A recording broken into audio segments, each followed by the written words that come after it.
Okay. Hello and welcome to the Liberian View. Today, our focus, as stated, is on the topic the foundational principles for a healthy system in Liberia. And our focus and emphasis are on the Liberian marketing women, the lifeline for feeding and keeping Liberia healthy. They are also Liberia's food chain suppliers who are also parents, educators, creators, self initiators, and they keep Liberia working together and has, in their own weak ways, created a system so that no marketing woman is left behind, but they are left unnoticed. We will also showcase our would be future leaders who are stranded and striving as cemeteries and cannot speak to the next steps in their lives. And today, we have our own Liberian View team who will also take 3 minutes each to introduce themselves and provide from their own perspective on the topic, the foundational principles for a healthy system in Liberia. After which, we will present our first story sharer. And after that, each panelist will chime in for 5 minutes answering questions. But before them, the Liberian View would like to take the time to extend her gratitude to the Love and Think Liberian team who have already opened a rehab center in Liberia to assist our would-be future leaders, our children, and our relatives. So we want to say thank you.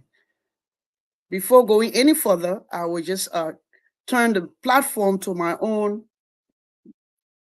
Dr. Reverend Edwin Lloyd, our chairman of the board for the Liberian View, to just chime in and a little bit introduce himself. I know he's a member of the Liberian View, so he needs no introduction. However, for those of you that will be viewing for the first time, Dr. Lloyd, I think it will behoove you to just introduce yourself. Thank you so much. Hello, Madam Chair, and once again, thank you for the opportunity to join this conversation. I'm happy to be here. I'm the Reverend Dr. J. Edwin Lloyd Jr., and I am a Liberian who is enthusiastic about um the development of our country and also for the improvement of our systems that are the determinants of the growth and prosperity of our nation. And so, always happy to be a part of this platform because we are seeking avenues for growth, and we welcome all those who have a positive conversation that will be able to provide a broad perspective and on how we can unite in our effort to transform our nation.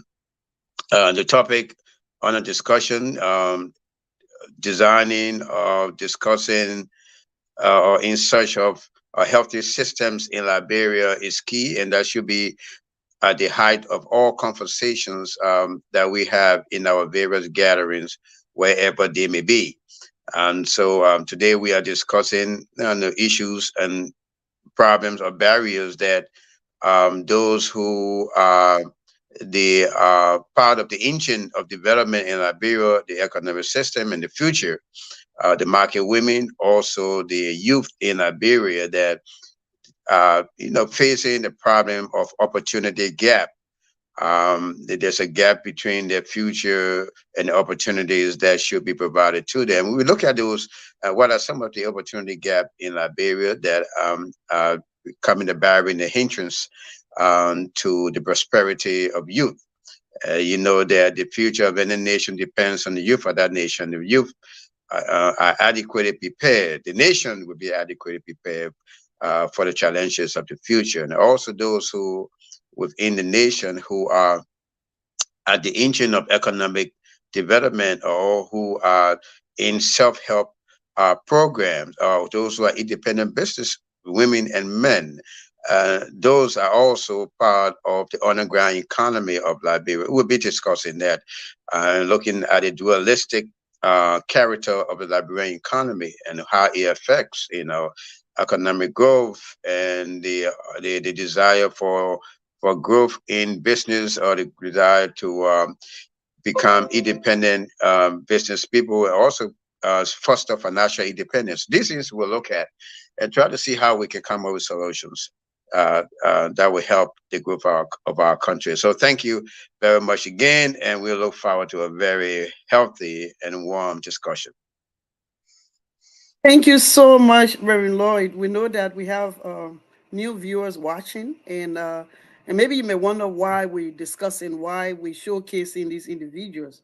If you've been with the Liberian View for the past 8 or 9 months, we're talking about how can Liberians at home and abroad work together to build a better and a brighter Liberia. And now our next topic that follow is what we're currently discussing, the foundational principles for a healthy system in Liberia. Before you can build a healthy system, you have to also know, talk with the underserved population. They are the unnoticed, the marketing women who are the food supply chain in Liberia, and they've been left unnoticed, some of them, and also to look at our future leaders and see where they are. I know that most of us have our kids here in the States or part of Europe, but we also need to be able to think about them. But how can we align our topic to what is really happening in Liberia? That's the reason why we're showcasing these individuals. So the first sharer of their story that you're going to listen to is an individual that lived in one of the cemeteries. I will not name it, but you will see it, and maybe when you see it, you will know where the areas are.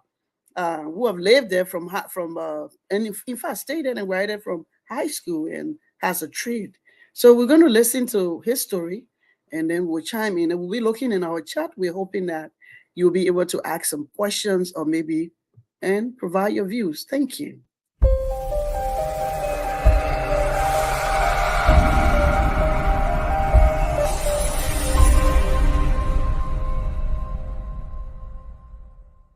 Hello, welcome. What's your name? Okay. Introduction, my name is Michael P. Gwe. Mr. Gwe, how old are you? I'm 32 years of age. 32 years. You live here in this cemetery? I live within the community. Okay. But I just can do a piece of job within the cemetery. Regularly or once in a while? Regularly. Okay.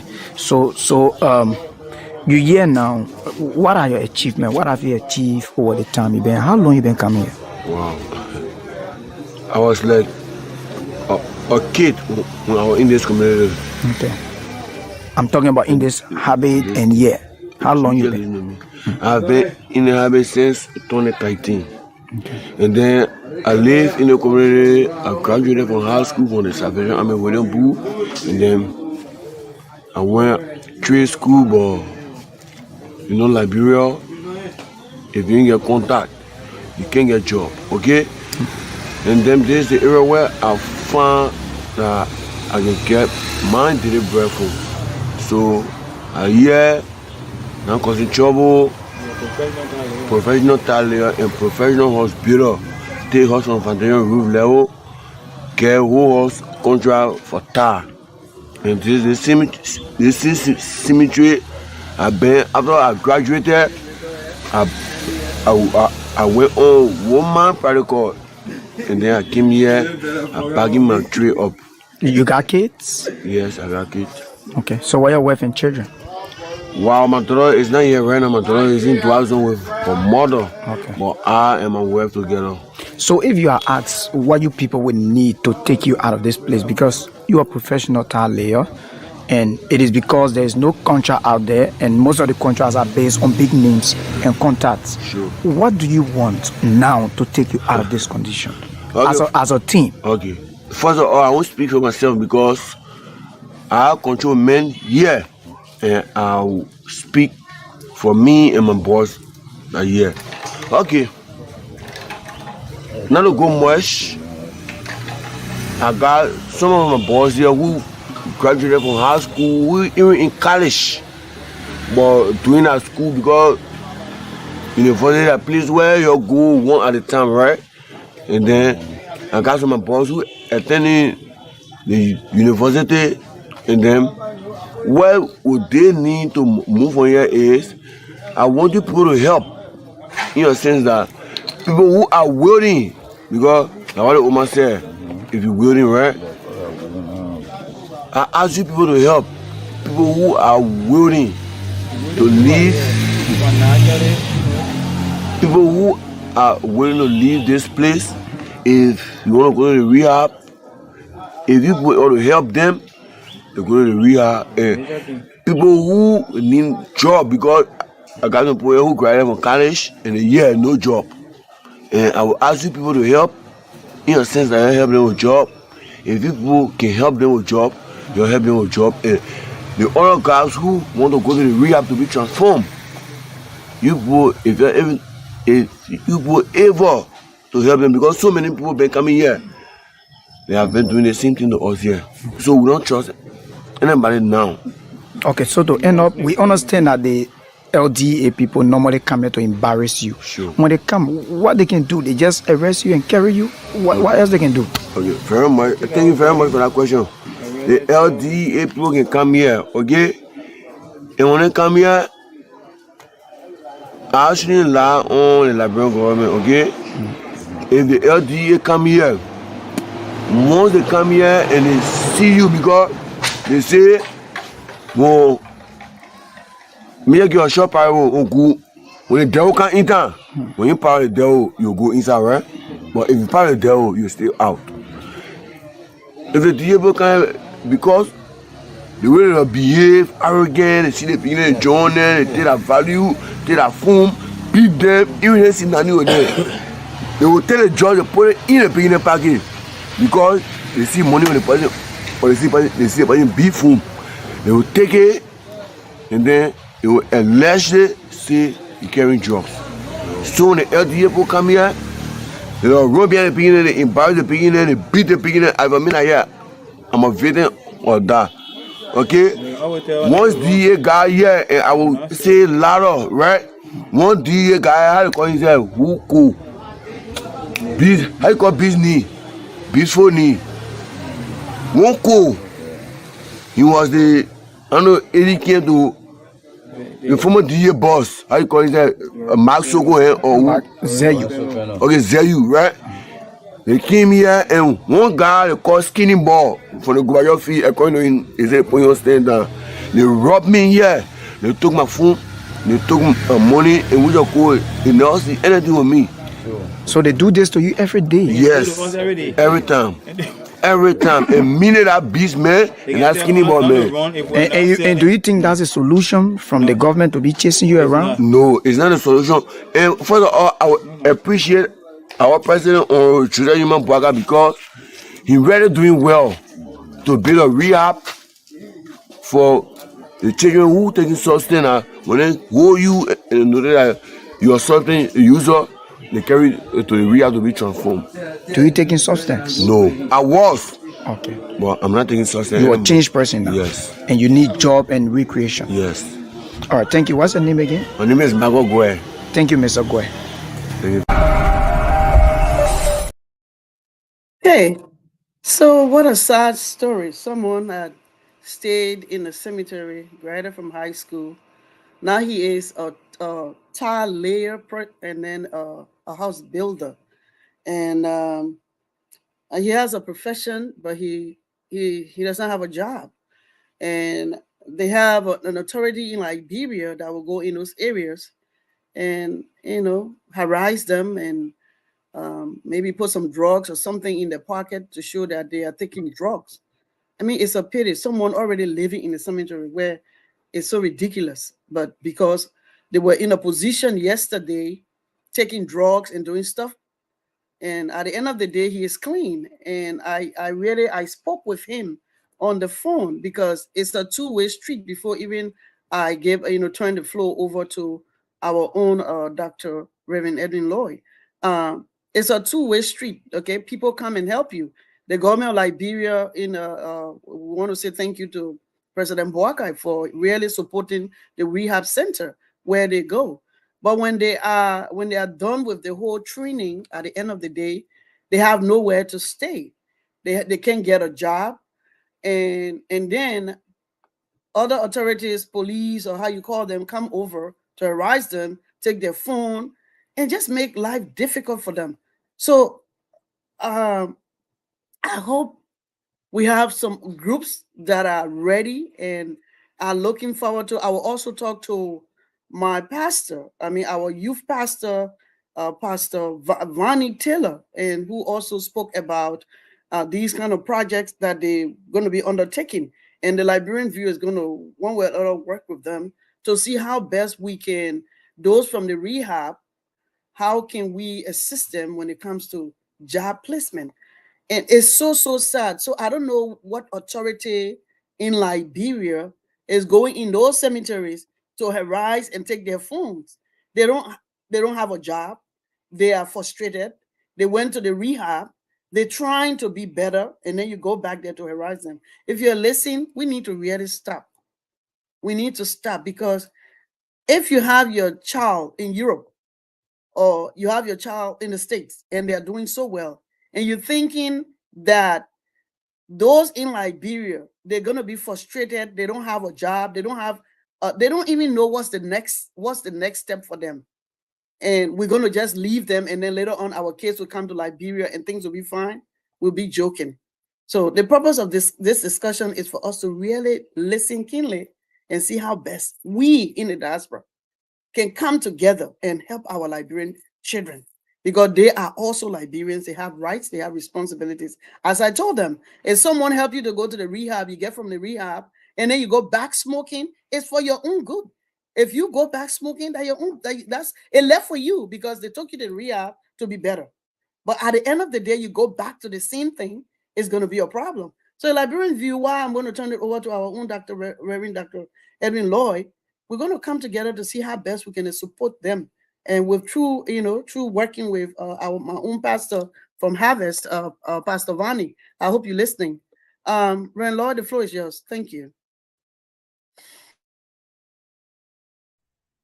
Thank you, Madam Kier. And I listened to that interview with mixed emotions. And as I heard, there's a young Liberian with a lot of prospect narrate his dilemma, and also express his dissatisfaction with how the authorities are responding to their condition. And it just boggles my mind. And as I listen to that, and this is a gentleman who, if he was in a different part of the world, as we have been opportune at this moment, he will, be a striving and well-positioned individual. And what makes the difference between him and others is that the lack of opportunity is simple as that.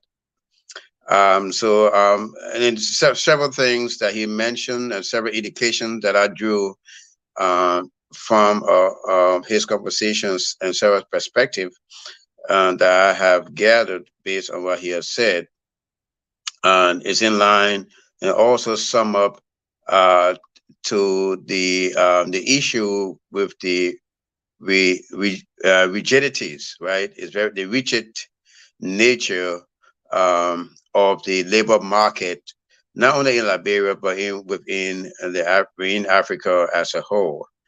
The rigid labor market in Africa, due to the lack of infrastructure, the lack of the private sector development, and the lack of private enterprises, and had the tendency to lengthen the school to work transition.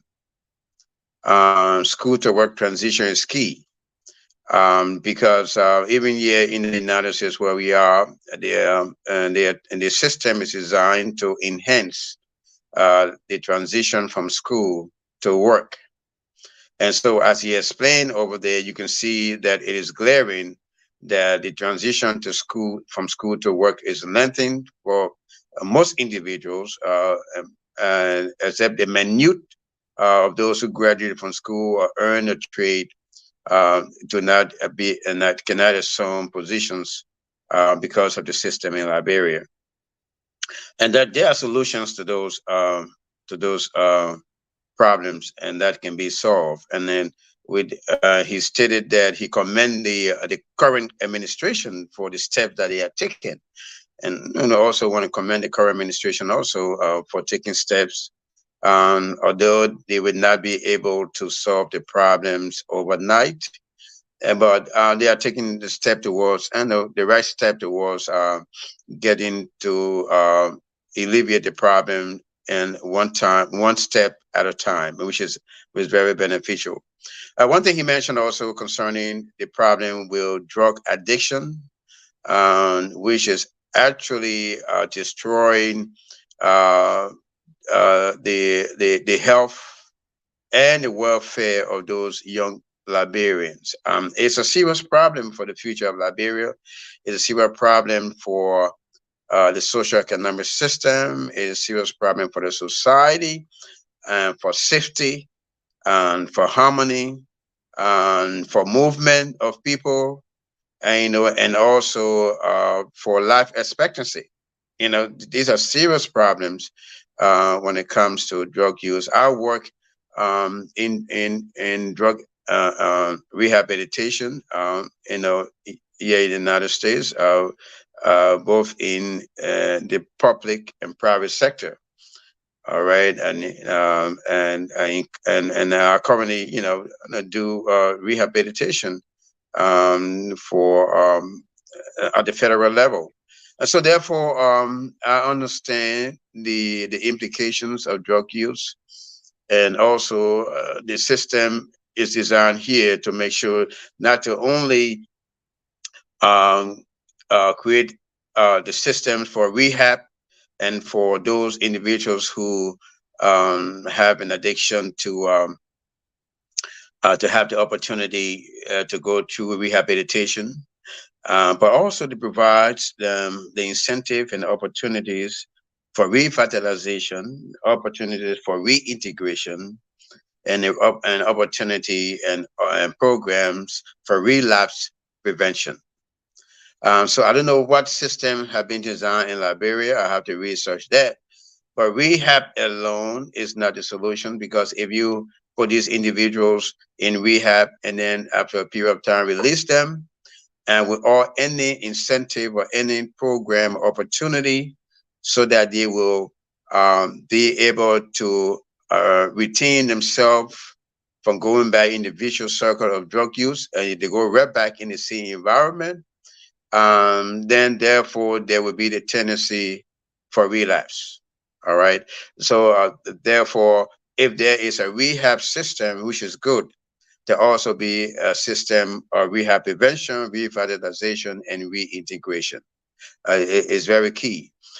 So what is happening here is that these youth that found themselves in the cemetery and other areas like that, what the government could do, or what the private sector or Liberians as a whole can begin to do, is to make sure that these individuals do not develop and are trained to be able to establish their own businesses.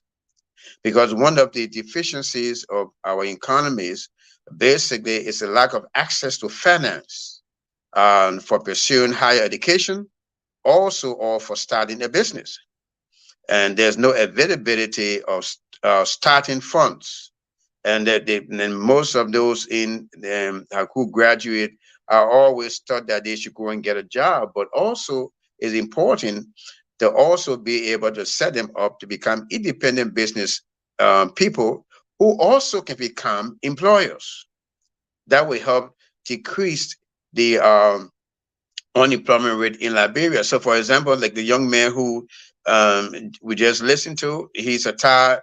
He had expertise in tile laying and building, general building construction. If he had his own company, if he was financed to have his own company, he would employ other individuals with similar skills. All right, and they also will have a job.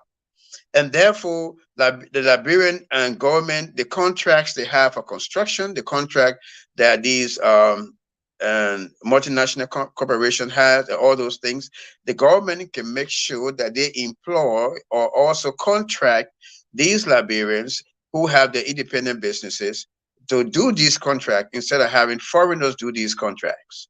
And in that way, given the fact that the Liberian government uh, lack the capacity to hire everyone else, the Liberian government will indirectly provide incentive for employment in the private sector for those independent business Liberians. And so, and the Liberian government cannot hire everybody, but the Liberian government can provide the opportunities for others to hire others, in simple terms. All right. So that could be a solution to the problems here. In that way, that you will close up the opportunity, the gap that exists, the lack of access to to uh, to business entrepreneurship, or also lack of access to higher education. So these are some of the solutions that you have. You see, here in the Western world, and the federal government contract most of the services out to independent businesses. And these independent businesses hire others to perform these services for the government. Other multinational corporations and big companies that come here and in the Western country to function, they hired the local expertise to perform these services. And the government is rigid on that, because the government knows that the tax revenue that comes from these employment opportunities are also turned into what? Development in the form of infrastructure and educational advancement and various loan opportunities that provide and keep the private sector thriving. And so these are the strategies, and these are some of the systems that can be developed and established in Liberia to be able to create opportunities for the youth. Also coming with the market system in Liberia, that we listened to the video last week with the problem with the marketers in Liberia, the market women, and so forth. We have to understand that we have what we call a dualistic economy. And you have two forms of economy existing. You have the underground economy, and you have the regular and recognized economy in Liberia, in simple terms. So therefore, those who are part of the underground economy, like the market women and other folks like that, lack opportunities also to access to funds, access to opportunities and resources to encourage the business to be able to have the free flow of goods and services, from its origin to the market. So we had found to market road projects in Liberia. We have watched videos where you see during the reading season the road is terribly inaccessible.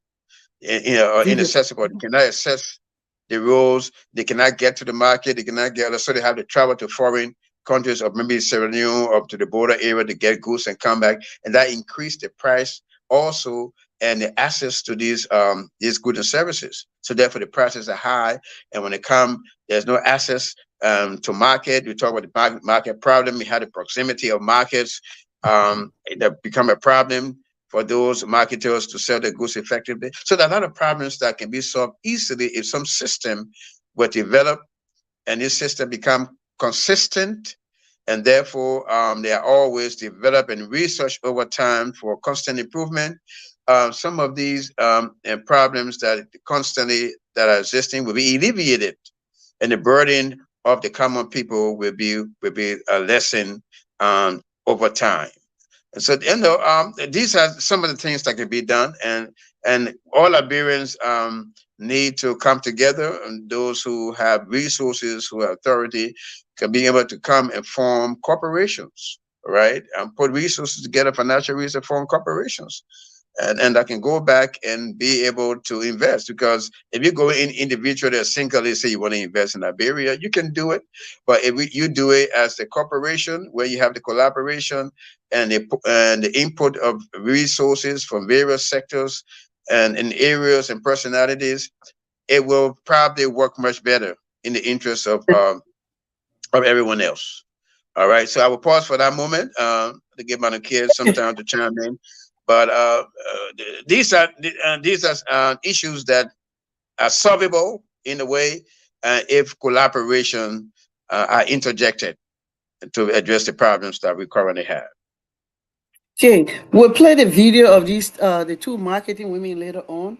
But there's a question or concern I can say regarding the first video, the video of Mr. Marcus, who has graduated from high school from the cemetery area where he lived, and been to the rehab center, and he's back, and he went to a school, skill school where he learned tie laying and building, but he does not have a job. But the concern, or maybe I don't know, it's a question here from one of our viewers stating that how can the government support and assist in rehabilitating these individuals? And they're seeing government going back, not down the president, but going back and harassing these people and implanting drugs in their bags or somewhere to just get them back to jail. And even if they don't want to go to jail or they plead, and they take their phone or some valuable things from them. So how are we helping the system? Maybe somebody listening can also know that we need to stop doing that. So what can you say about that, Reverend Law? Especially this is your area. You see, basically, it's a problem of law enforcement and the problem of the protection of the rights of the citizens. Even if someone commits a crime, they still have rights, right? If someone in violation of the civil statutes of that particular locality, they also have rights, all right?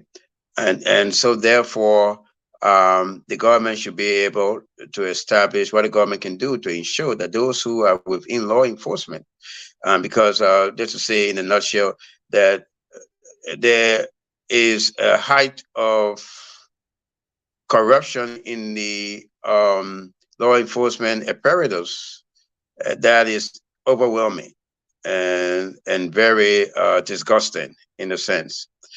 Because what happened is that the issue with the drug planting is to make sure to give them the justification to seize the value according to what the young man said. And they're valuables. So they put the drugs in the pocket and say, okay, we got drugs, so we take all your stuff and stuff like that. And so they also, they have criminals arresting, quote unquote, other criminals, right? And so you're further incriminating these individuals just to be able to exercise criminal activities on them also. And that's why it's going on. And so therefore, the government should see, usually in this area where we have worked, we look at those individuals who are facing problems, a lack of opportunities. You look at the root cause of why they are doing these things. All right, and not look at the individual themselves, or to not look at penalizing them, but looking at what brought them into that condition. And then, in order to solve the problem, to help them, is to be able to deal with the root cause of crime, the root cause of what got them in that particular situation. And if you address that cause, there will be no need for them to engage in those activities. And so the government approach to them to help them, and not to incriminate them further, right? And also, if you're penalizing them for going there and not providing any kind of incentive, any kind of opportunity, all right, that would keep them from going there, then you are being unjustifiable in your action towards them. And so this is what is happening to them. So they are striving for a living. They're out there, and like the fellow said, trying to earn an earnest living according to his context, right? And so therefore, and that's the way that they have. No other way they have, given the kind of economy that they reside in, right? So don't see them as criminals. See them at individuals who have been disadvantaged and individuals who need opportunity. And so you go in to say, look, these things they are doing, what are some of the suggestions you will have to get you guys out of here? What can happen, even if you arrest them and put them in the rehabilitation process? Make sure that while they are in rehabilitation, you create the avenue so that when they come out, they will be better off than they went in. So these are the things the government should do. Look upon them as individuals who have the right, who have rights, and who are to be protected by the law of the land. All right, but what I have heard is that they are not being protected. They are look at, or they are being treated as victims or outcasts of society. And these are individuals who are the future of the nation, whether they have realized it or not. They are future of the nation.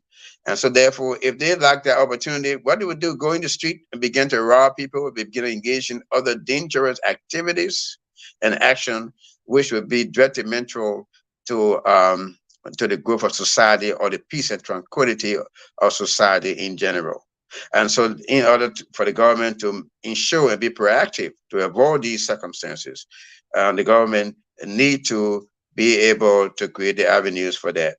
Also, the burden is not only upon the government, it's upon the private sector, it's upon all Liberians who have the ability, the resource, and the capacity to be able to establish systems in Liberia, organizations and processes in Liberia to help and deal with that. Because the government lack the capacity in totality to deal with these issues of society. So we can come and be an aid to the government through the private sector initiative. Even in the Western world, you see most of the self-help, most of the NGOs and social entrepreneurs and that in this nation are those who are in the private sector, and they get grants from the government. They get incentive from other larger corporations and grants to help. I run a nonprofit myself, and also a nonprofit somehow supported by grants and other organizations that have interest in the kind of work that I do. So therefore, once you are meeting the needs of society, there will be organizations that will be able to help you meet those needs, and they are indirectly helping to be solution to the problems. And so organizations here in America and in the Western world, in the diaspora, can also begin to target these areas within our society that need urgent attention and urgent revitalization and the pour in of resources. One person cannot do it. All right. And I can assure you that one person cannot do it, but we need organizations, corporations. We need to promote the issue of social entrepreneurship, which means that you have impact investment, whereas you invest, but the revenue from the investment is transferred into impactful systems, also turn in towards the society to impact the society. And so there's a process here in the United States that they call impact investment. That where you have corporations that put certain amount aside that will be used to impact the environment or various sector of the economy that is disadvantaged. And so therefore, the government should make sure that any business or any multinational corporation that exists in Liberia that is exploiting resources and are benefiting immensely from the resources of Liberia should be able to put aside certain of the profit towards impactful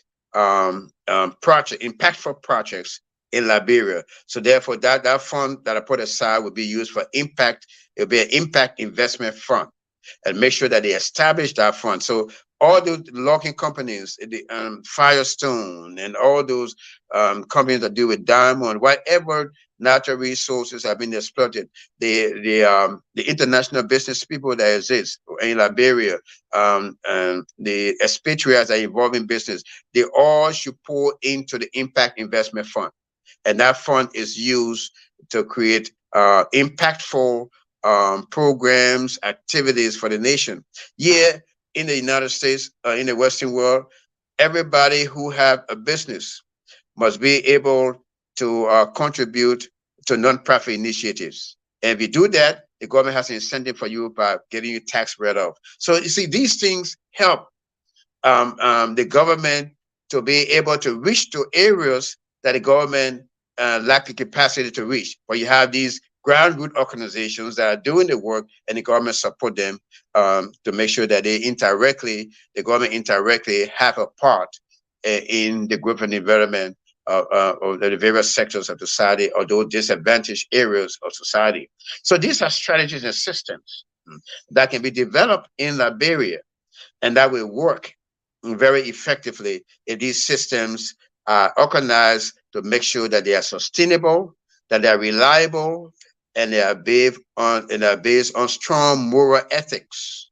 And therefore, the system of law in Liberia should be established in a way that it will protect these various initiatives and this impact investment strategies and opportunities so that they will be able to strive and make sure that they root out those individuals in the law enforcement in Liberia who are of no help no, to the citizenry of Liberia. And these things are, they are crucial. I mean, feel that the government should do everything, but the government also has the power to set up these systems and also be able to set up the system, reinforce these systems, and so that organizations who have the interest in helping government can be able to have the leeway in making sure making sure that the efforts, the initiatives, and the work in the various areas and cities and environment and so forth like that will be able to, so that they will strive and be able to be partners with civil authorities in alleviating the common problems of the people of Liberia. So I hope that the Liberian government officials are listening to these suggestions, and I hope that those who are within the private sector and the diaspora also can listen to see how they can help and partner with civil authorities and the government in helping solving this problem, because it's a problem that we all have. It's a problem of all of us, and not only the government alone. We have to help the government also to be able to help. And then if the government of Liberia can make sure that they establish a system of communication connection with the diaspora and be able to consolidate diaspora effort, diaspora resources, and direct them towards special needed areas in Liberia, that will help a whole lot, making the playing field for investment, for relocation, for direct foreign investment. All these things, especially for Liberians, special incentives will be given to tariff for import. Most of the rigid import laws and systems that have been established should be lessened for diaspora Liberians to be able to go into Liberia and engage in impact investment projects, right? And so therefore, and that will help, to encourage the direct flow of funds, finance, resources, opportunities to Liberia. So these are suggestions that I have based on the question that was stated. Thank you very much for the time. Okay, thank you so much. Someone just stated that they love the fact of integration. And coming from a healthcare administration and public policy background, I know the government have really done well. But it's like you put in water in a bucket, and when the buckets have some holes. So to me, that's how I look at it. And sorry if someone listening does not see it that way, because if you take someone from an environment and then take them to rehab, I'm not going to compare it too much to America because we don't have that system, but there's a simple way of doing it. You take someone from a system of being a drug addict, and you give them the opportunity to be rehabilitated. The next thing is integration, as Brand Dr. Lloyd spoke so eloquently too. And I know that when we're at the University of Liberia, the president now, President Boaka, was one of our corporate partners, and from ISEC, and that corporate partnership, we can look at what we have, what we've had, and what we can look at, revisit, and expand upon in this particular situation. They have other skills. They have mechanic shops. They have skills area like house building. They have those who have realtors. We have others in that area that can hire these individuals, because integration is very, very important, because you can do anything if they go back to the same environment, it's a problem. Looking for housing for them, because I learned they have houses that they can that is affordable. So if you hear your social worker, your healthcare professional, or you have your NGO, like your charitable organization, like we're in Dr. Lloyd, we're going to be working to making sure that how best can we support these individuals, get some housing for them. Because if you rehabilitate someone in the same environment, it causes a problem. That's why in America, in the Western world, these individuals in these challenging situations have social workers. They have case workers that will navigate them through the process, through the system. We may not have all that, but we know that we have corporate partners with these various technical agencies in Liberia, tire shop workers, those who have those kind of technical skills that these folks learn, or technical schools in Liberia. I don't know how much that costs. We're making research to see how much those kind of institutions will cost. We're also making research to see how much a room can cost, to see how best can we get some funding to support, even if it is 5 that came from the rehab, and help to reintegrate them in the system. Because we must do something, because sometimes they say, oh, the government is not doing it. We need to be able to be in a position to look at what is in our system that is not working. How can we help the government to make it more effective and efficient? So what we're going to do right now, we will check some questions, but we're going to present another sharer of her own story, a lady who is Miss Waller, who is a marketing superintendent, and she's a leader at the Pinsville Omega Market, and she's going to be sharing her story. Let's see whether I can pull that quickly. Yeah, I think I can.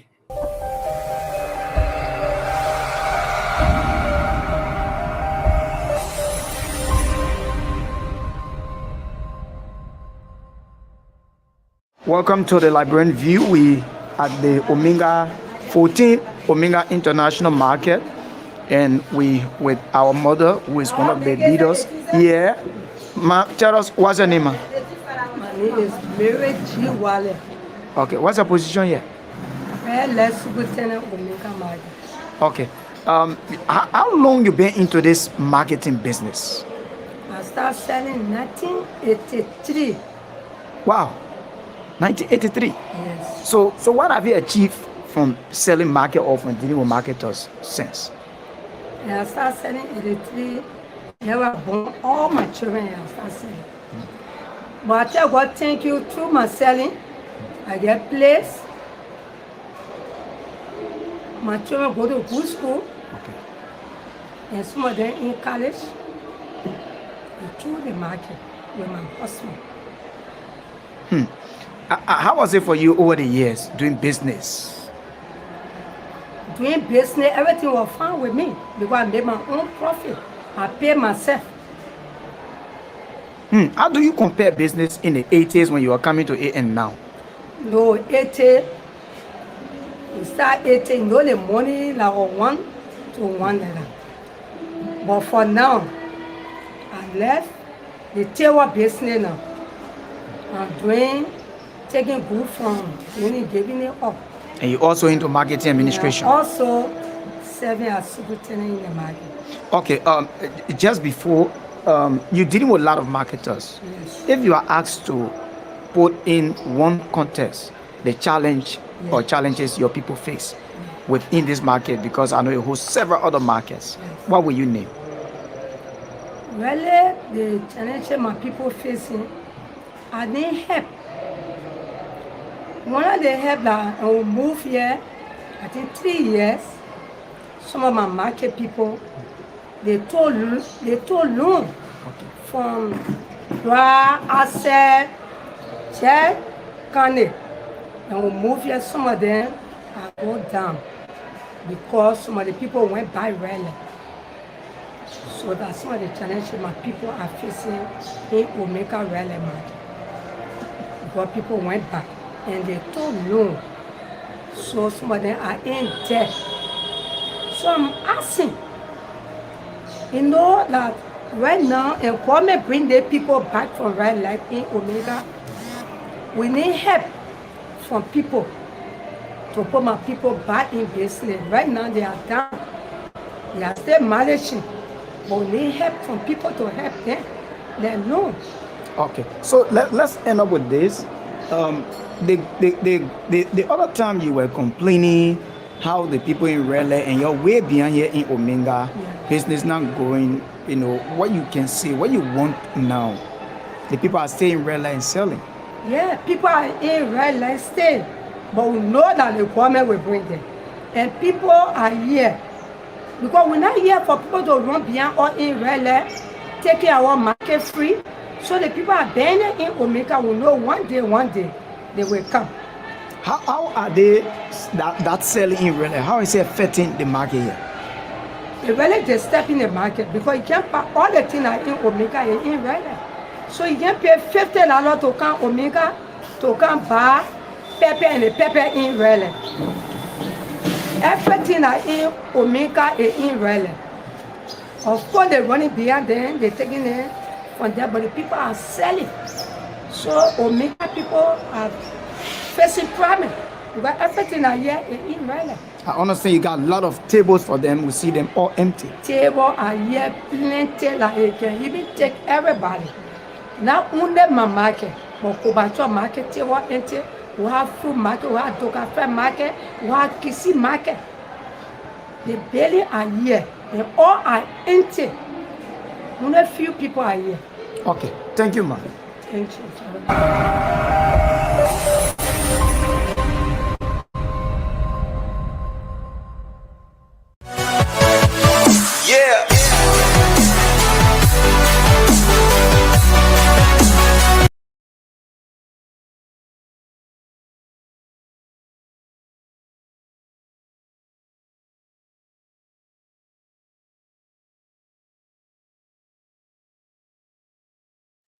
Okay, so we just heard from Madam Wale, who have been selling since 1983, and she's a leader, the superintendent at the Omega Red Light Market, and some of the challenges they've been facing, and yet and still they strive to make sure that Liberia is being fed, and they make sure that Liberia keeps being healthy. And I think there was some move from the red light market from the last administration for marketers to move to the Omega market, which I think was a huge market that was built so that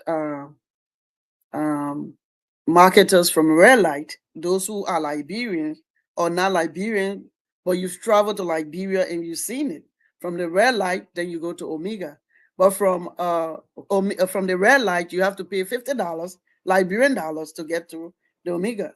The Omega market has a lot of big tables, spacious, but people are refusing to go there. So because of that, being a leader, some of our marketers took prior to moving marketing women from the red light to Omega, they are taking some loans.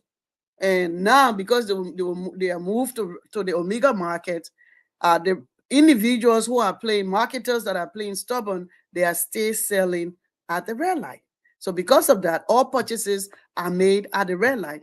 And those who took the loan and have been moved to the Omega market, no one goes there to buy. So those are the challenges they are facing. One, they have to pay the loan, whether it was feasible for the government to build such a big market, whether there should have been a phase to moving everyone or reinforce moving all marketers to Omega. That's what we're going to dive in today. We're going to turn this particular discussion to our own Reverend Dr. Edwin Lloyd, Jr. Again, thank you, Madam Kier.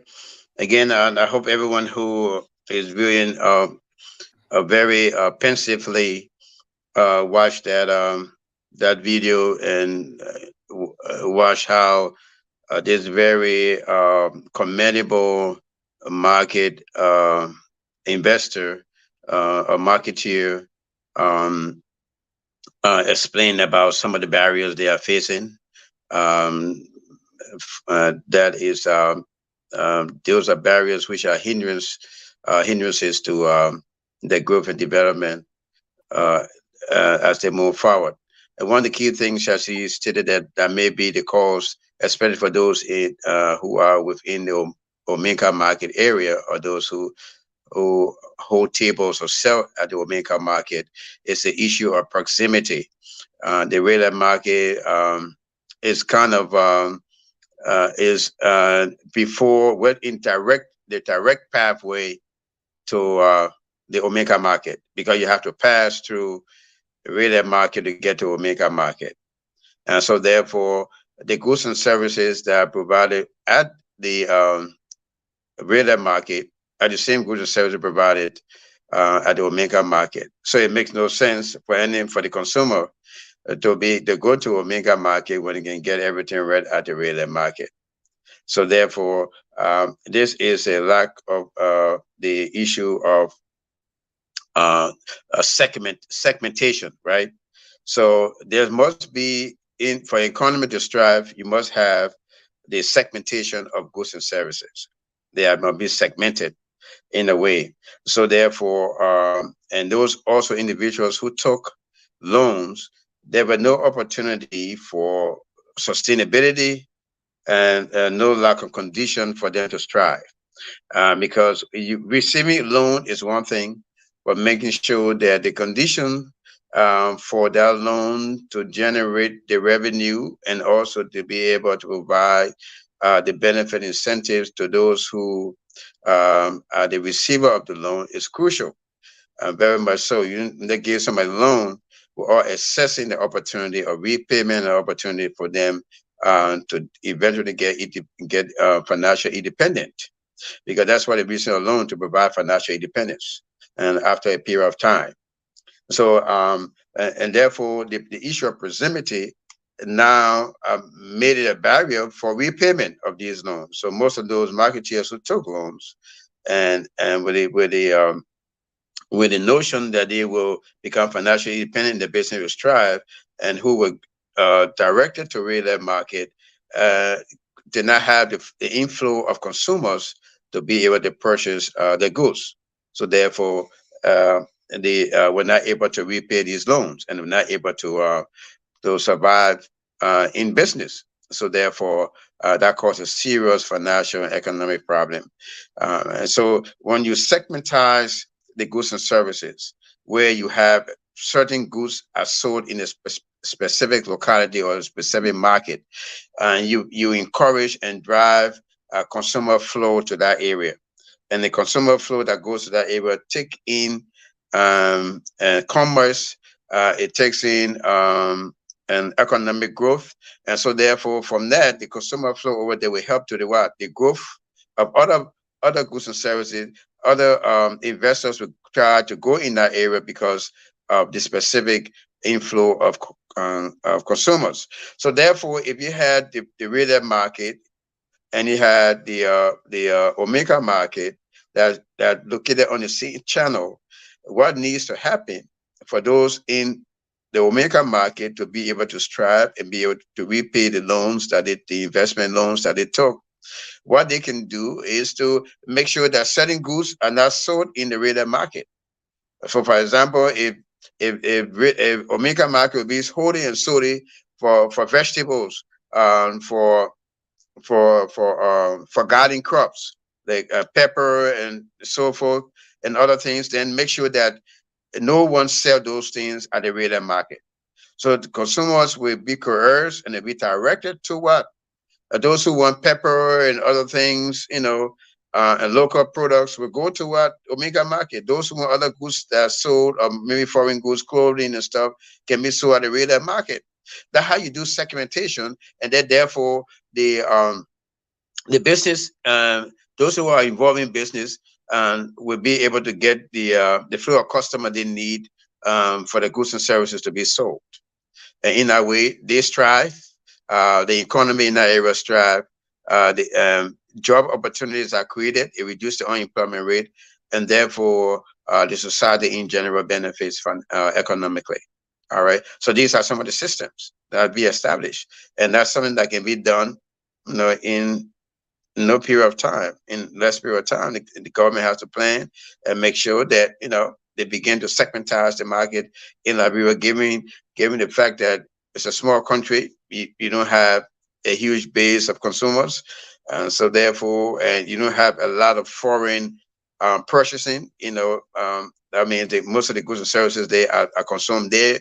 They are not exported. Most of the local goods, the marketers don't have opportunity or access to neighboring markets across borders.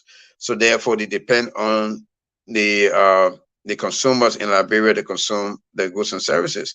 And so you see some of the problems that are barriers to the growth of businesses in Liberia. So these are things that can be developed, systems can be developed through the commerce systems and laws in Liberia to be able to make sure that if you start a business, you'll be able to have customers for that business, and also be able to provide education on making the right choice of business, and also developing innovation to new services and new products that can be introduced into the market. And not only people go into market setting, doing, petty trade and so forth, but how can you develop the Liberian entrepreneurs to be able to start getting into manufacturing, start getting into mechanized farming on a large scale, that they will be able to become exporters, also be able to cross over to borders to be able to sell their goods and services. All right. So these are things that can be done. So the main problem I see there with what she just explained is the issue, like I said, of proximity. Also, the issue of the lack of incentive that come along with the loan. All right. And also one important thing she listed is that these marketers are using the funds to impact the society in the sense where they will what? They will send their children to school, educate their children to these businesses. So the government support these businesses. Government are indirectly supporting what the human capital development of Liberia, also helping these marketers or parents to prepare individuals for the Liberian labor market. You see the ripple effect, the effect. You see the benefit, all right, and of supporting these market women. You see the benefit there, all right, and so therefore supporting them also support the future of the nation, also help to grander economic development and growth of the nation. And so these folks should not be ignored, because they are very integral and very important to the economic development and growth, human capital development, labor market preparation. All these things are very important. Although they are educated women, but yet I say they want their children to be far better than they are. And they have the desire to do that. So they need to be supported so that they will not produce uneducated members of the society, but they will produce educated, competent members of society, as they have been doing in the past. And they need to, so the government need to support them. The systems need to be established to support them so that they will continually provide a dedicated, qualified men and women for the labor market in Liberia. We cannot overemphasize the importance of grassroots programs and activities and systems. We cannot overemphasize that. It's very crucial. And in this system, the establishment of this system may not be very costly at once, and they can be pensively designed and also based on evidence-based practices. They can be established to make sure that they will work on appropriate systems and strategies that will work. You cannot take a system that works probably in the foreign country that will work there. It has to be appropriate to that locality based on research and see what is expedient for that area. Very important. All right. So and so these things, like the last time I suggested that we create think tanks, right, and get these college students and put them together to think about strategies to solve some of the common problems in Liberia, economic problems. So the Economic Department, University of Liberia, can do a research and do a study on what the growth of the economic system in Liberia, the problems that marketers are facing, the problem of multinational corporations in Liberia, and the hindrance to the commerce system in Liberia. You can have the student in the University of Liberia do a study on this here, which can develop various strategies that can be implemented in Liberia. So, and also you have folks on the health department or the medical school at University of Liberia research ways in which that the health system in Liberia can be developed, how they can develop appropriate systems that are expedient indigenous to the societal needs of Liberia, and therefore be able to come up with strategies that will working strategies. All right, not strategies that work in foreign areas, but we can draw from that, but make sure that the additional problems will be addressed by those systems that are established. So these are the things that can be looked at, and I can see on the overall side, the diaspora is key in that.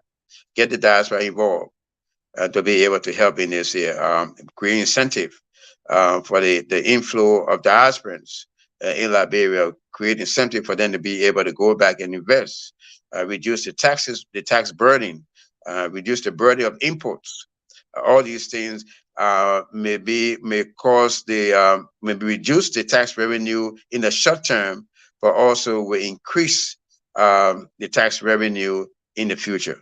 And so, and these things can work.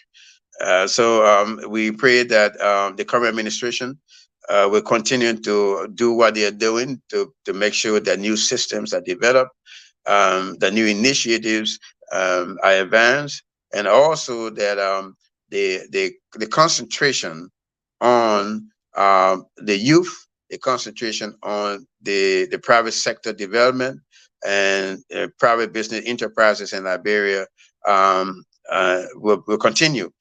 Because we understand that the government is focusing and concentrating on those areas, and there's hope that they can draw in the expertise from the diaspora so that we all can work together wherever we are for the betterment of our land of nativity. I will pause for a moment, and as Madam Pierre comes in. Okay. Actually, I was just looking at, showing the next story sharer, a marketing woman. But one of, what really puzzled me is that having a market in red light and having a market in the Omega red light area, because I know I worked at Coca-Cola for some years, and then later on worked as sales manager for Coca-Cola for year, so I know that area. So I was wondering what one thing is, and if you're watching, what was there a need for another market in that area? Because as you talk about, university students um, being charged and paid to do some research regarding, the economics infrastructure and how we can revisit and establish areas that we have gaps and see how best we can, like you talk about a think tank, and I think the diaspora can play a major role. So, you have to look at whether there was a need in that area, because now you said this, and there was, I mean, maybe the government did it at that time and said there was a need, but now you wanted the market to move to the Omega red light area. It did not move. Now we have two marketing structures. So it's not left with this particular government, President Boakai's team, to really revisit that area. Because you can have people selling at Omega, people selling at red light, like you talk about market segmentation. I think that would be very helpful. Selling the same product. That means where I can reach early and easier for me, that's what I'm going to buy as a consumer. I'm not going to leave a red light market and go to Omega Kingsville market to go and buy. And also, what was the motivation that of the government at that time to see there's a need for a new market? What was the motivation We don't know that. So maybe some of the researchers, if the President Walker was, I can say, an ISECer, he knows corporate partnership, he knows a lot. What was the motivation of the administration at that time to open a new market in that particular area where maybe they were swampy, but why was the reinforcement, what's the authority to make sure that red light market does not exist, to really take out all those individuals and take them back to the Omega new market, which I think is so spacious. The last time we saw the video, there's a lot of space, and there's no one there. And then also, I think the market segmentation is a good one, but it involves a lot. The Liberian Business Association, the other embassies, other Liberian NGOs, I hope we are thinking in our light, because the government and administration cannot do all. We have to come up with some good proposals to see how best we can assist in those efforts. Having said that, I will quickly go to the next video, and it's going to be another marketer who sells to support her family.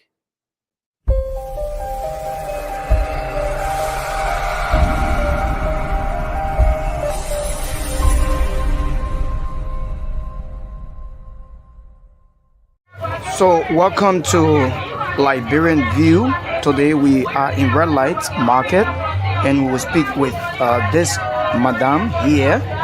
And hello, what's your name? You say who?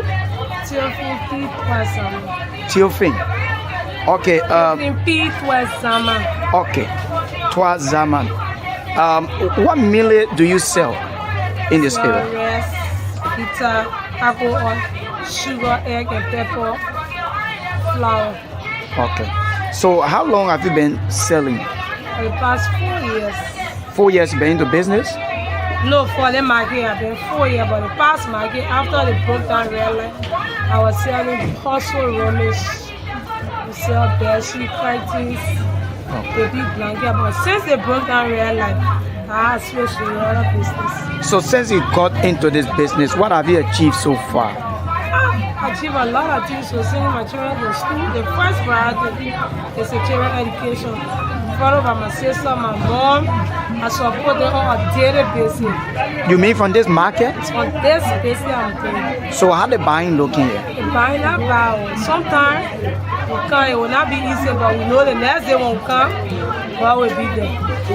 So if you are asked to talk about challenges, what are your major challenges? Our major challenges are the money issue. When it comes to some days, we will not get a cent. We'll stay far. You mean Sunday you can't hold it, nobody can buy? So there's some challenges like we buy like $50 US worth of things. So you will get $1 profit, get it easy. So how do you get your goods? Like other people go and take it from the store, you can't sell, you carry the money back. Is this your case? I go out buy, I can't sell. Okay. What I get from there is mine. And you're not doing I'm doing separate, no. Okay. All right. So besides, what do you know is the general challenge of this market, this business you do? Besides your personal challenge. The challenge we face with the Liberian people. Because certain time we can't increase our prices, decrease our prices. And once the market, the prices increase, they bring real sale back to we the business seller, we the sellers. So the Lebanese people are the ones increasing the prices for you people. When they increase it, we can get what we want from them. All right, thank you, ma. You said what's your name again? Okay, thank you, ma. And another story, this brings me back to when I was at Coca-Cola, especially when it comes about, when she talked about buying goods, $50 US dollar worth of goods, but it's so difficult to even get a dollar profit. I can attest to that because I worked in that system and I know how it was. I can talk about it because I used to be the sales manager of Coca-Cola, and it was very, very, difficult. I remember we were working with the Wheelbarrow Boys Association. How best can we take them off the street, and also not just selling, not just taking people loads from one area to the other. And then also we used to have like small business meeting with the marketing association, coming to Coca-Cola office in our Omega area there in the conference room to ask them questions regarding the business prospect, which brands are selling well, which area, because we move from area to area, and have brand survey. And the most interesting thing is that we were not aware that the Lebanese, they brought in other Coke products, not Coca-Cola, but other Coke products from other countries. And they also had ice plants. They had the ice machine. And what they did was they would sell the ice so expensive to those customers of Coca-Cola Liberia. And so it happened that we not only sell Coke, but we're interested in the well-being and the profit aspect of our providers and those who are the marketeers. And what we did was that we had this meeting, we had a survey, upcountry buyers, um, we gave people umbrellas and Coca-Cola low tables.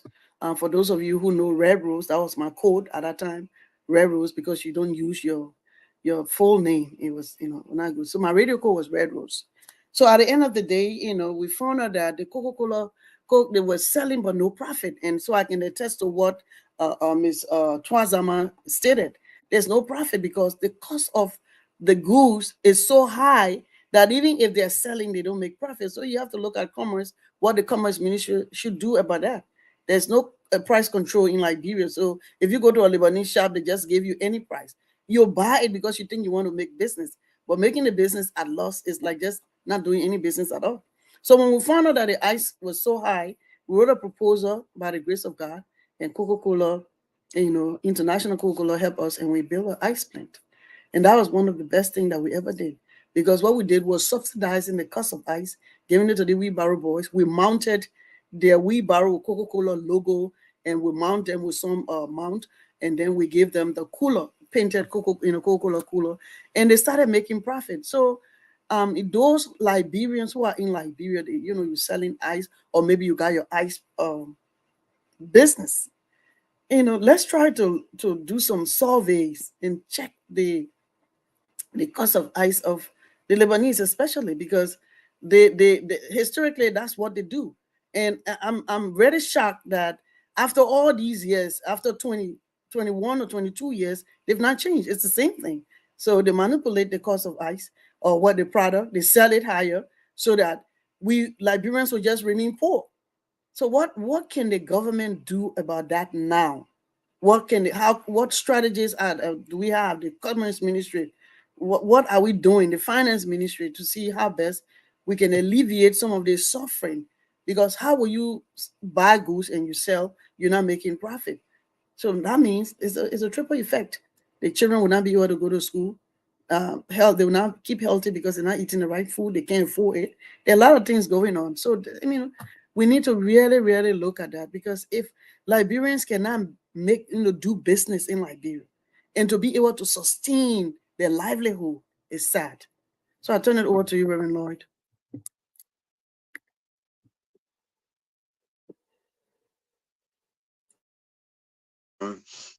And once more, the very interesting interview and a very interesting revelation from that young market woman who have been very, very consistent and very innovative, because she stated that when she lacked opportunity at one market area, she transitioned to another area and change the goods and services that she was serving to be able to continue to strive. And so you can see that she has very good commercial skills and marketing skills, which shows the fact that we have very potentially smart investors in Liberia, but again, they lack the opportunity to be able to exercise their full potential.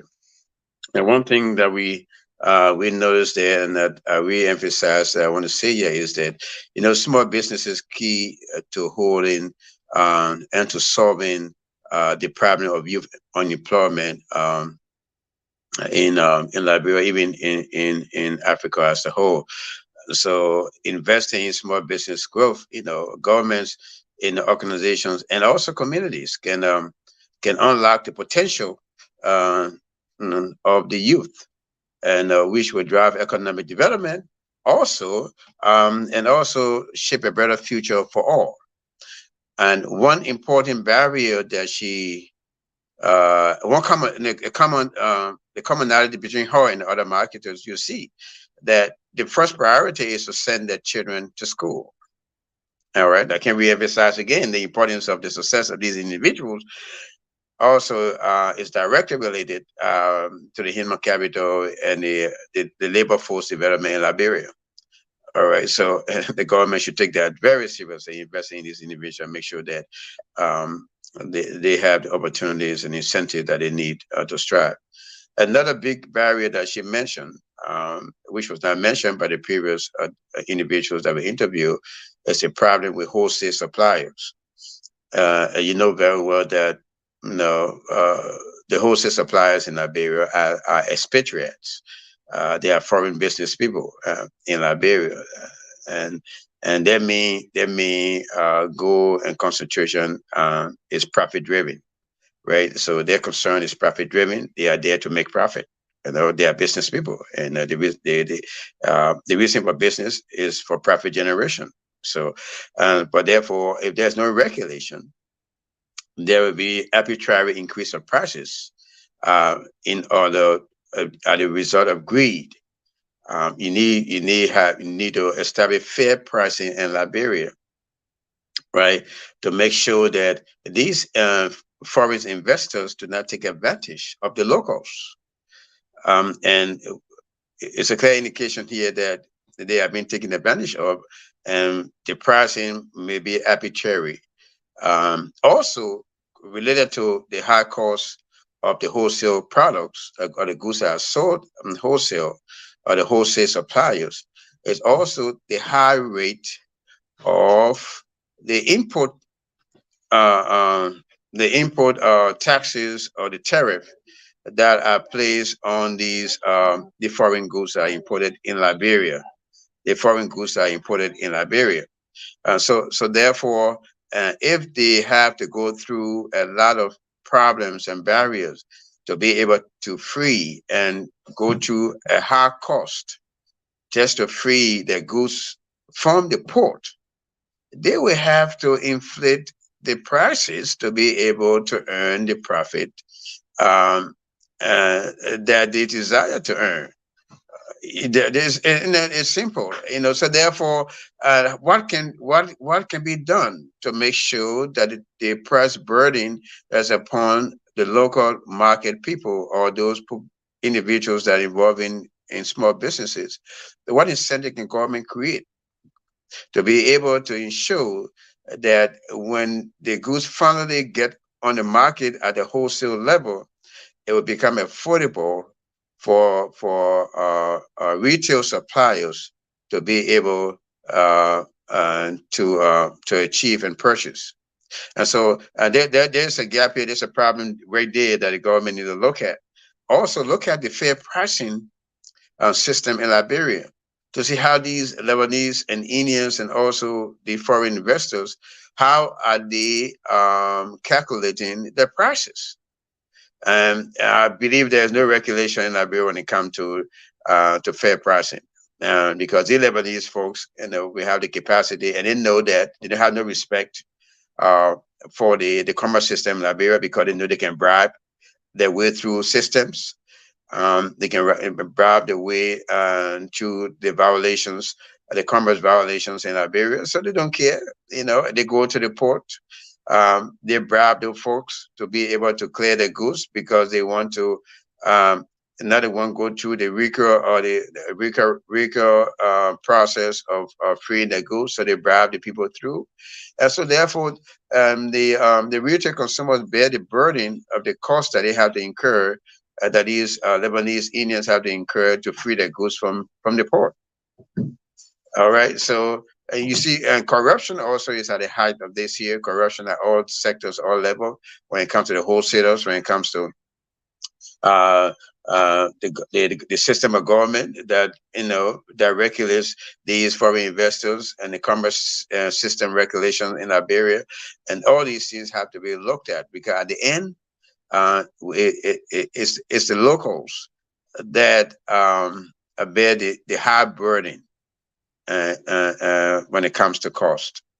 And so therefore, also when the prices go out there, the locals therefore have to adjust their prices many times so that people will buy their goods, because you have a high rate of unemployment, and therefore if the prices are so high in the market, people will not be able to afford and the goods that are in the market. And so therefore these folks will not be able to sell their goods. They have to bring the price down, or maybe have to incur a loss, or maybe be able to just break even, just to make sure that the goods are sold. And so they will not incur total loss.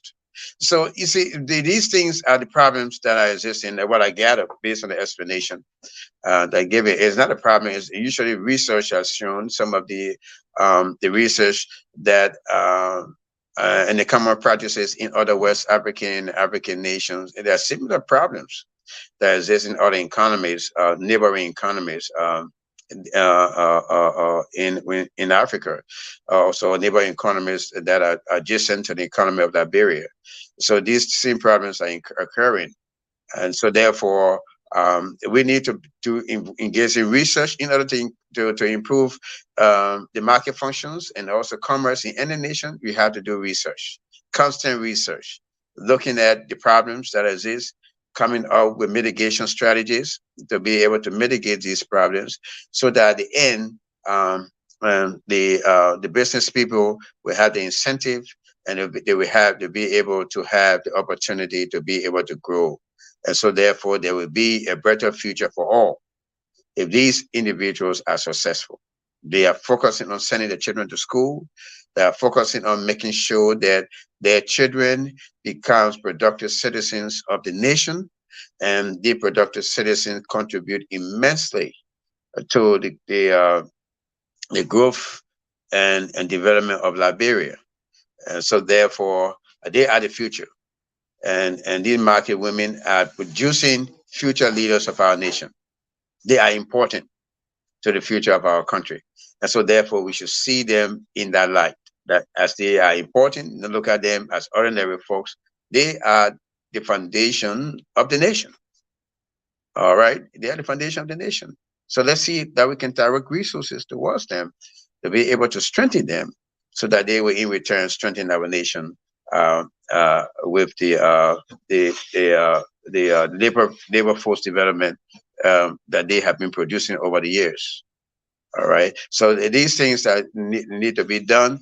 And like I said, I want to emphasize, you need to segment the sales of goods and services. They need to develop stronger commerce laws to regulate prices. All right. And also need to develop manufacturing in Liberia to be able to make sure that most of the goods and services are produced in Liberia. That will help to reduce the cost of imports, and that will help to do when there's a high import in the nation, and huge foreign exchange is needed for the imports. And so if you do not have exports that supersede imports, the currency will suffer, definitely. So therefore, and when currency suffers, therefore it affects prices and the standard of living in any nation. So the manufactured goods and then making these manufactured goods accessible to neighboring markets, and expanding the market reach of Liberians to be able to sell their goods and services in other areas, in other economies and markets, in neighboring economies and markets, will also help to boost sales and revenue for the Liberian people, because we are just concentrated. Our market is concentrated. And as a small country, we cannot have a concentrated market. It is difficult for the economy of that to grow, definitely. So we need to see how best we can negotiate for neighboring countries to expand the customer base of of the Liberian investors and Liberian business people to be able to strive. So I will pause on that note. So this is my input based on that last video, and my input too was some of the problems and challenges that the marketers are facing, and how we can come together, how we can design the systems that are needed and to help, and then make sure that those systems are indigenous and sustainable. I will pause there now, Madam Kia, so you can Thank you chime so in. much. Yeah, thank you so much. And I know that we've said a lot, and I'm hoping that someone in the government will watch and know some of these things in where we work in this country. We look at policies and procedures, we look at processes that were done in the 80s, 90s, and we see that they're not working. We try to rebuild other processes, other structures. You can do that at commerce. In Nigeria, I think also in Ghana, they have what they call national service, where you serve your country after college, and then you're being paid. So we have a lot of smart Liberians in Liberia, smart young women and smart young men. I am so proud of our graduates. I'm not saying everything is perfect, but those what we've worked with, the Liberian View have worked with, and those that we work with them when we're in positions in Liberia, not in government positions. They're very smart young people that can work with the Commerce Ministry to really go and do real-time research. Real time. All these stores, everyone, how much is selling their goods? Are they registered? Because you cannot be registered, and then when somebody can buy one box of this, you said it's so expensive that they cannot even make profit. So these are things that we need to protect our people, because Liberia is for Liberians and friends of Liberia. But if we have people that are just doing things to maintain their status quo and maintain the status quo of Liberians to be beggars, and not to empower them economically, and so that they can be, like confident and pride, and be proud of themselves, and their fathers can also be the protectors, the providers for their family. Because to me, things have changed, because you have this young person who loving to this person and providing food for the family. That can change if we can empower our people, and through research, going in and doing some survey, visiting. How long will it take for these universities, smart university students? You give them a job for them to go to do actual work in Liberia. Go from store to store, divide the areas in various sectors, and assign students there so that they come back and supervise their work, so that we can not just look at the superficial to fix Liberia, but also look at what is happening at the, you have to know what is actually happening, real-time things, so that when processes and policies and being made, or documented, it takes into account everything. I'm not saying everything is going to be perfect, but I know we can try that and work.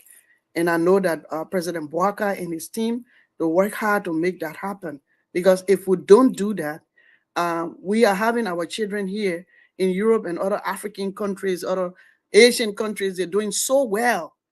And you think if they go back Liberia, they're going to have a secure country, when others in Liberia are not giving, like this young adult at risk, are not given the opportunity to be better, are not given the chance and to learn something, it's going to be a rift. So to avoid all that, we need to work together. And also, there are different programs that open up Liberia so that our children can leave from here to invest in Liberia, to know Liberia. As we were talking the last time before we close, and I will give the opportunity to Reverend Lloyd to give his pointers that we will take away from this particular discussion. We're talking about we grew up in Liberia, went to school in Liberia, high school, college, and went to LU. We got you, we came here.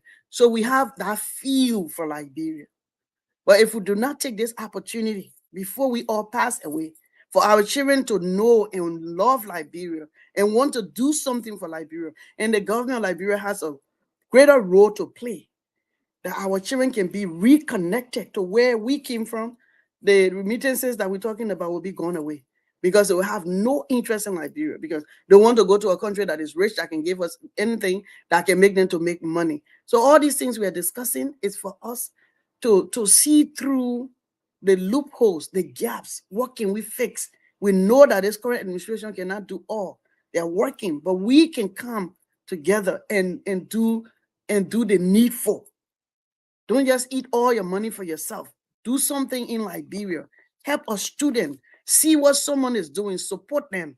We shouldn't reinvent the wheel, but just to work on what is happening and what is there. How can we support these youth? How can you give them place to stay? How can you help them to pay a school fee in a technical school? Those are things we need to be looking at. How can we help the government? The diaspora is very important to put a framework in place. How can we do a survey or study like Reverend Lloyd alluded to and spoke eloquently to? To have these engage these young people, they can do it because we trust them, we believe them, we know they can do it. So that's what I'm just saying that anyone that is listening, you can come on board. We all can work together to see how best we can help and support our government to do the needful. Reverend Lloyd, the floor is yours. If I'm watching this show, what do you think I need to take away from this discussion? And then we'll close, and then we'll see you on the 19th of May. Thank you, Madam Chair. And as we conclude in this segment, we just want to say the takeaway here is that the common people in Liberia are crying for help, and this help must come from all Liberians in association with the Liberian government. The Liberian government cannot solve the problem overnight, which is understandable, but Liberian government can create a platform that will interject and attract the expertise of other Liberians and friends of Liberia who are desirous of coming in to help the people of Liberia alleviate the problems of Liberia. So the takeaway we have basically is to plead to the government to be able to create the avenue, whereas there will be a receptive environment for direct foreign investment or for impact investment, as I stated, where Liberians who has the capacity who are abroad will be incentivized and will be encouraged to direct their attention to Liberia. Another takeaway is that there's a need for the use of the diaspora expertise. Suggested to someone recently that there are a lot of second generation Liberians who are very talented, highly educated, and professionals in Liberia who want to give the services.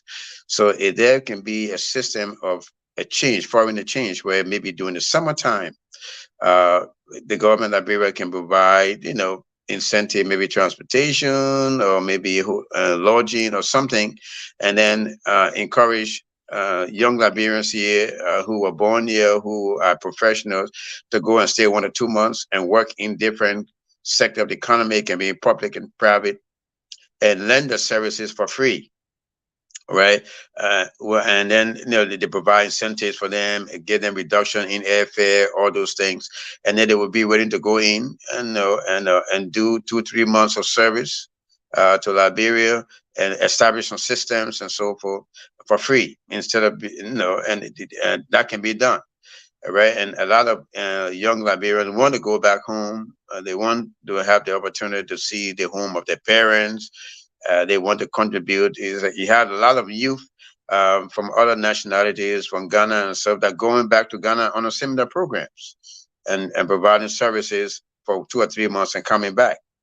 All right, and you have some of them after they come, they pack up the things and move back because they love the condition and the environment there, and they are received, and there's opportunity for growth. So they go back. So, and like Madam Care was saying, that one of the takeaways is that we should be able to understand the fact that we who were born in Liberia have a connection with Liberia.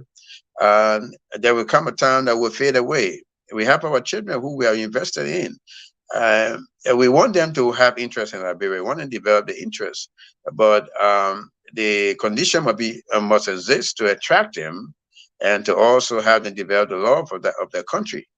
I have a daughter now who's just crying to go to Liberia to visit and so forth like that. So most of them are interested in their roots, and so therefore that line must be established. A permanent diaspora um, uh, uh, organization or apparatus can be established so that it will constantly attract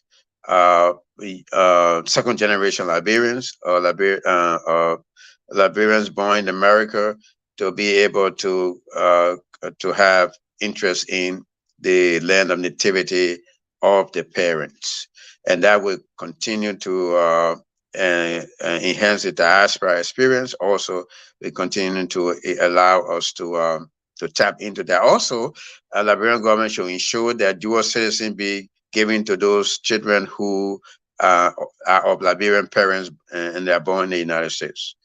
Giving them the offer of dual citizenship, that will encourage them to also be a part of Liberia and feel that they are part of Liberia, and therefore they will feel the obligation to be able to contribute to the overall development of Liberia. So these are things that we can take away and think about, and see how we can begin to work with, and see how we can look at a market segmentation in Liberia, how we can look at the proximity of markets in Liberia, and see how the proximity affects the sale of goods and services and the success of small businesses. We can look at that. Also, we also need to also look at the arbitrary increase of prices and the high profitability of wholesalers in Liberia, especially the expatriates, because what happened here is that most of the profit that they gain are not impactful. They are not turned over into investment projects in Liberia. And therefore, the funds are sent overseas in overseas accounts that benefit foreign economies, right? So therefore, the cash flow in Liberia usually is not circulating in the Liberian populace because the foreign exchange, especially, is not circulating in the Liberian economy to benefit the Liberian economy, because most of you, since they are wholesalers and they are the primary business people in Liberia, and when the market people receive the U.S. dollar or what they receive the remittance, everybody receive the remittance. Who they go to? They go to the foreign people to buy goods, so they receive the foreign exchange, and so the huge influx of remittance in Liberia, the Liberian government is not benefiting from that. The economy is not benefiting from that. The Liberian people are not benefiting from that. How can we design systems so that remittance will be able to keep the economy to strive? Ghana had devised a system for the remittance and to be able to be used, because we have millions of dollars that comes into the country. That part of the intake, the revenue intake of Liberia, the indirect revenue intake is in millions, from remittances. How can we take advantage of that? All right. So therefore, these are things that we can take away and begin to think about, to begin to be very pensive about, and see how we can interject systems in the economy, in our society, that will bring lasting result for the betterment of the nation. So I want to thank you again, Madam Kier, for this platform. I also want to thank those who are contributors, especially the interviewer and the marketers that were very succinct, clear, and direct in expressing the barriers that they face, and it's in letting our mind and causing us to think very seriously of what we can do, on the individual and collective level, to mitigate the problems of our land. We love Liberia. Liberia holds our neighbor stream, and so we are part and parcel of that great land that lies on the Atlantic shore. We cherish that place, and it will always be part of our house. And we are praying that God will give us the ability to be able to do what we can do before we pass the stage of this life. Thank you very much, and God bless you all.